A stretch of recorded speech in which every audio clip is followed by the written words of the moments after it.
Hi, welcome to சமையல் with சசிமி. இன்றைக்கி என்னென்னு பார்க்கலாமா? நம்ம சப்ஸ்கிரைபர் சந்திரசேகர் வந்து கார தோசைக்கு ஆன ரெசிபி கேட்டிருந்தாங்க. அவங்களுக்காக இந்த வீடியோ, ஸ்பெஷல் வீடியோ. வாங்க பார்க்கலாம். அளவு நம்ம என்ன டம்ளர் எடுக்கணுமோ அந்த டம்ளர்லேயே அளவு. நான் இப்போ ஒரு 3 பேருக்காக செய்ய போகிறோம். புழுங்கலரிசி 2 கப்பு, புழுங்கலரிசி 2 கப்பு. அதே கப்பால் பச்சரிசி 1 கப்பு, துவரம்பருப்பு 1 கப்பு, கடலைப்பருப்பு 1 கப்பு.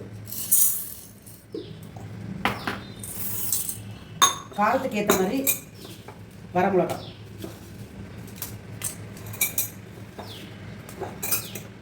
இந்த டம்ளரில் புழுங்கலரிசி 2 கப்பு, பச்சரிசி 1 கப்பு, துவரம்பருப்பு 1, கடலைப்பருப்பு 1. உளுத்தம்பருப்பு நான் போட மாட்டேன், அப்போ தான் நல்லாயிருக்கும். இல்லைன்னா உளுத்தம்பருப்பு போட்டால் டேஸ்ட் வேறு மாதிரி வந்துடும். அதனால் இதை மிக்ஸ் பண்ணிவிட்டு தண்ணியில் 2 மணி நேரம் 2.5 மணி நேரம் ஊற வச்சுட்டு அதுக்கப்புறம் நான் என்னென்னு பார்க்கலாம்.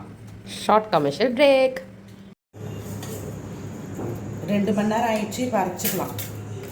ஊற வச்ச கடலைப்பருப்பு, துவரம்பருப்பு, அரிசி, காஞ்ச மிளகாய், ஒரு 4-5 பல்லு பூண்டு. கொஞ்சம் குறைன்னு அரைக்கணும்.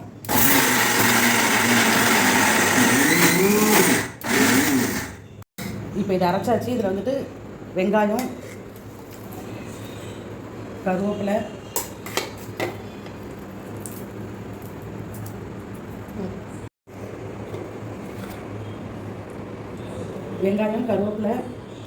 தேங்காய், இது தேவையான உப்பு, பெருங்காயம்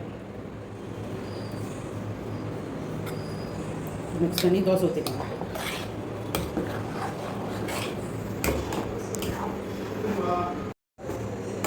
தோசையை ஊற்றிக்கலாம். கார அடை.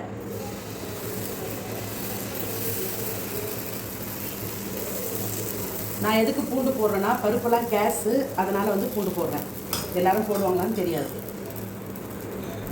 நல்லா எண்ணெய் ஊற்றிட்டு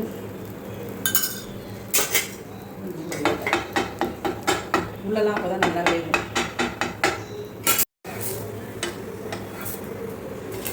கார தோசை ரெடி. இதுக்கு வெல்லம் வச்சு சாப்பிடலாம்.